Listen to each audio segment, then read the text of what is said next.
Supreme કોર્ટમાં બુધવારે રખડતા કૂતરા સંબંધિત કેસ પર સુનાવણી ચાલુ છે.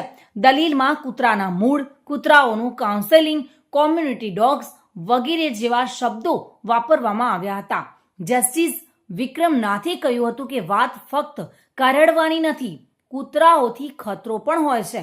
અકસ્માતોનો ખતરો. રખડતા કૂતરાથી રસ્તાઓ ખાલી રાખવા પડશે. તમે તેની ઓળખ કેવી રીતે કરશો? સવારમાં કયું કૂતરું કયા મૂડમાં છે તે તમે જાણી શકતા નથી.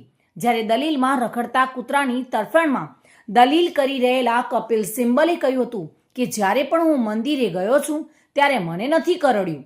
સુપ્રીમ કોર્ટે જવાબ આપ્યો હતો, તમે નસીબદાર છો, લોકોને કરડી રહ્યા છે, બાળકોને કરડી રહ્યા છે, લોકો મરી રહ્યા છે.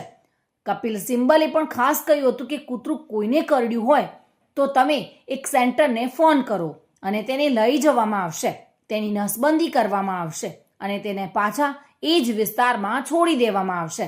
તેના પર સુપ્રીમ કોર્ટે ખાસ બસ એક જ વસ્તુ બાકી છે કે કૂતરાને પણ કાઉન્સેલિંગ આપવું, જેથી પાછા છોડવામાં આવે ત્યારે તે કરડે નહીં, તેવો ચુકાદો આપ્યો છે અને રખડતા કૂતરાઓને રસ્તા પરથી હટાવવા પડશે તેવો સુપ્રીમ કોર્ટે આદેશ કર્યો છે.